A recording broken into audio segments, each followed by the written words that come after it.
आज Doubtnut app download करें। Doubtnut पर अपने सभी गणित, रसायन विज्ञान, भौतिक विज्ञान और जीव विज्ञान के डाउट्स का करो सफाया। बस प्रश्न की फोटो खींचो, एक ही प्रश्न को क्रॉप करो और तुरंत वीडियो सोल्यूशन पाओ। अभी डाउनलोड करें। हेलो फ्रेंड्स, हमारा प्रश्न है दो प्रकाश संवेदी धातुएं ए और बी के लिए आपतित विकिरण की आवृत्ति के साथ निरोधी विभव को प्रदर्शित किया गया है। दोनों में से किस धातु का कार्यफलन अधिक है? अपने उत्तर का औचित्य बताइए। ओके, क्वेश्चन में क्या फिगर दिया गया है ये देखिए। तो क्वेश्चन में क्या बोल रहा है, यहाँ पे जो है ये फिगर क्वेश्चन में दिया गया है, ये हमारे ये निरोधी विभव और ये प्रकाश की आवृत्ति के साथ जो है दो पदार्थों का जो है ये परिवर्तन दिखाया गया है कि प्रकाश की आवृत्ति के साथ जो है ए और बी पदार्थ का निरोधी विभव किस तरीके से परिवर्तित हो रहा है, इसके परिवर्तन का ग्राफ बताया गया है। तो यहाँ पे क्वेश्चन क्या पूछ रहा है कि हमें कि इसका जो है इन दोनों ए और बी पदार्थ में से किसका जो है कार्यफलन अधिक होगा। ओके, तो कार्यफलन किसका अधिक होगा ये हमें बताना है, कार्यफलन में संबंध बताना है। ओके, तो हमें पता है कि जो हमारा प्रकाश विद्युत प्रभाव होता है क्या होता है, उसका समीकरण क्या होता है। प्रकाश विद्युत प्रभाव का जो समीकरण होता है किस तरीके से आता है। ओके, तो ये होता है, अगर आप यहाँ पे इसको मैं आपको किस तरीके से समीकरण आता है इसको भी मैं आपको बता दे रहा हूं। अगर ये मान लेते हैं यहाँ पे कोई ये धातु है। ओके, ये कोई धातु है। अगर यहाँ पे हम क्या करते हैं, अगर प्रकाश को छोड़ते हैं तो यहाँ से इसके अंदर जो इलेक्ट्रॉन होते हैं, इस धातुओं के अंदर जो इलेक्ट्रॉन होते हैं वो बाहर उत्सर्जित हो जाते हैं ये फोटॉन की ऊर्जा को लेकर के।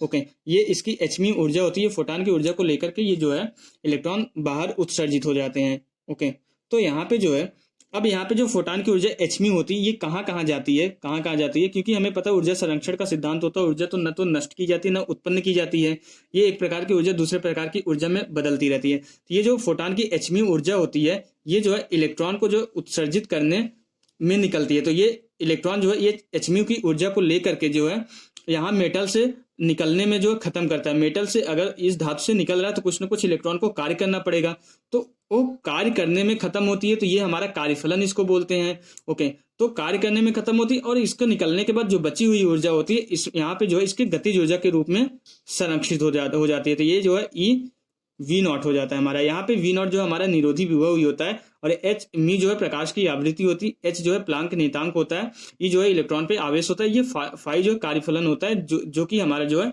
इलेक्ट्रॉन जो है धातुओं से बाहर निकलने में कार्य किया जाता है, तो ये उसका कार्यफलन होता है। ओके, तो हमारे ये कार्यफलन हो गए। तो यहाँ पे अगर हमें क्या निकालना है कि ये ग्राफ हमारा जो है निरोधी विभव और म्यू के बीच किया गया था, हम निरोधी विभव को जो है वाई एक्सिस पे लाना है।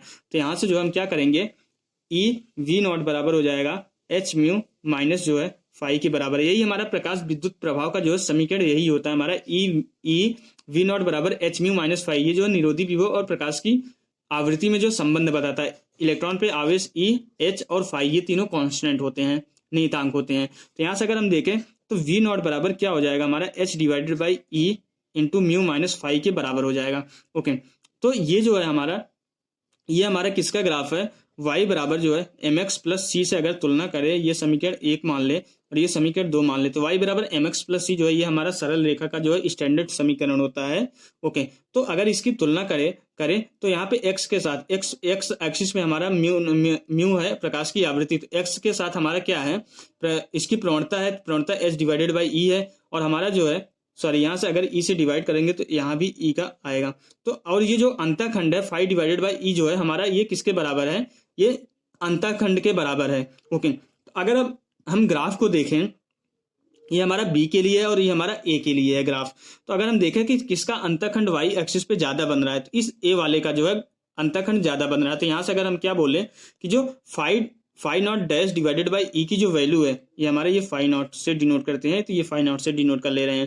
तो जो phi naught dash divided by E की जो वैल्यू है वो जो है हमारा ए के लिए ज्यादा है। तो यहाँ से जो है phi not divided by E की वैल्यू जो है ए के लिए ज्यादा है, क्योंकि हमारा फाई नॉट डिवाइडेड बाई ई जो है इस समीकरण दोनों समीकरण से तुलना करने के बाद पता चल रहा है वाई एक्सिस पे अंतःखंड होता है। तो एक ग्राफ को अगर आप देखेंगे तो ये हमारा जो है, तो ये यहाँ से यहाँ तक ये जो है बी वाले के लिए अंतःखंड है।